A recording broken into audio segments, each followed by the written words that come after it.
Joining us on the line is Andrew Klavan, my good friend, host of The Andrew Klavan Show over at dailywire.com. Go check him out. You've heard him sub-host for me sometimes. I know it's a bad day when he sub-hosts, but sometimes he does it, and he's, mediocre. Andrew, thanks for joining the show. Shapiro, what a great introduction. Thanks. Okay, so before we jump into news of the day, I know that you had a take on Martin Scorsese's Irishman, which is now winning all of the Critics Awards. I watched it. It took me several days because the movie, you actually have to clear an enormous block of time, and I don't have that sort of time. And I don't feel like I lost anything by watching it 15 minutes at a time because the thing never ended. It was like Wagnerian ring cycle, and nothing happens for basically 3 hours, and then Robert De Niro, spoiler alert, dies. Yeah, it's a terrible movie. It's just a bad movie, and it's the reason it's a bad movie is because it's not about what it seems to be about. That technique where they make the actors look younger. They've got Al Pacino, who's 80 or whatever, and Robert De Niro, who's 80, and Joe Pesci. They're all so old, and they use computer techniques to make them look. They try to make them look like they're 20, but they look like they're about 40. Plus, it's just a 40-year-old face on this hunched, slow 80-year-old body, and they talk. They still have those gruff 80-year-old voices. And the reason they did that is because those are the guys who kind of brought Martin Scorsese along. Those are the guys from Mean Streets, the guys who were stars of his big movies. And the movie is really about Martin Scorsese saying goodbye to filmmaking and to a genre that he loved that really doesn't resonate that much anymore. It was kind of like a bad version of The Tempest, where Shakespeare has Prospero bury his wand and his magic book in the ground, saying goodbye to his arts, And this was really about Scorsese saying goodbye to his film. And that's very self-indulgent. It's not what we go to the movies to see. We don't go to movies to see movies about movies. And so none of the characters really made sense. Plus, the history is all ridiculous. I mean, it's about Jimmy Hoffa, and that's not what happened to Jimmy Hoffa, even though some of it is still a mystery. We know better than that. So it was just boring. Yeah, I thought it was awful. By the way, I don't know if you've seen Ford versus Ferrari yet. That's a good film. I hear that's great. I haven't seen it yet. I like Knives Out, and you're in it. There's a Ben Shapiro analog in Knives Out. Yeah, you're not the first person to tell me this. There are a couple reviewers who said the same thing. So now I definitely will not watch that movie. I'm also very much looking forward to not watching Bombshell, which is this new Oscar bait flick. I do love that Hollywood is we take Me Too so seriously that we're making two separate movies about Roger Ailes, one for HBO and one for general mass circulation, and zero movies about Harvey Weinstein. Let's not talk about that ever. And not only that, George Stephanopoulos, who covered up the women for Clinton, is now at the ABC where they're covering up the Jeffrey Epstein story.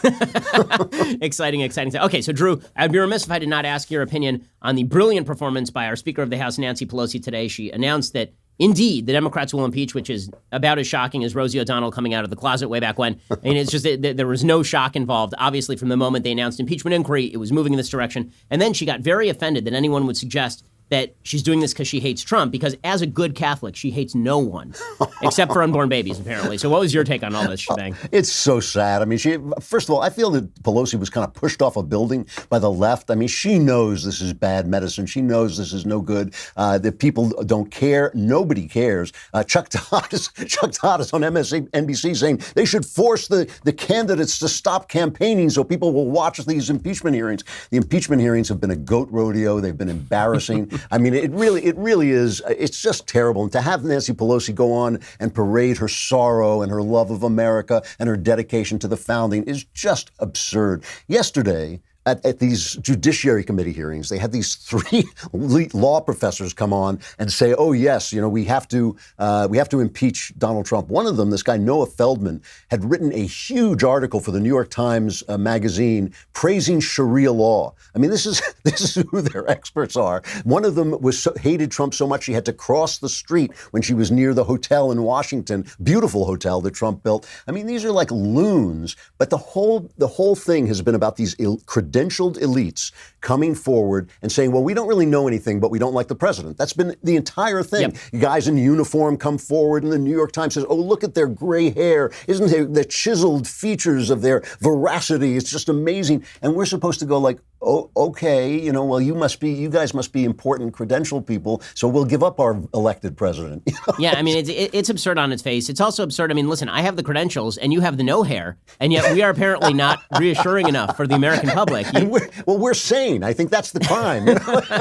Well, honestly, the most enjoyable story of the week, obviously, was Kamala Harris dropping out of the presidential race. We're both from California, and watching her campaign just implode, just completely collapse in on itself and create a black hole was just unbelievably wonderful in every respect. What's your quick take on Kamala Harris dropping out? Well, it's a long fall from the top tier, and I think she just fell. She just fell for the press. The press looked at her. She's black. She's a woman. They thought, perfect. She'll be the perfect president. She was. Even you and I were worried about her when she first entered. We were both worried about her. But she was a terrible candidate. She was unappealing. She had that horrible cackling laugh. All she wants to do is ban people. Plus, she bragged about how tough she was as a prosecutor, which the left hates. They think all the criminals should be let free because they're just oppressed minorities ruined by evil America. So she really had nowhere to go at any time, and Tulsi Gabbard really just kind of crushed her. And so it was definitely fun to watch. Well, Drew, I'm glad that you could stop by, or at least I'm, sort of wishy-washy on this thing. So Drew, thanks so much for stopping by. That's Andrew Klavan. You can catch his show over at dailywire.com. It's why you should subscribe at dailywire.com/subscribe and join our team. Drew, thanks so much for your time. Really appreciate it, dude. Great talking to you.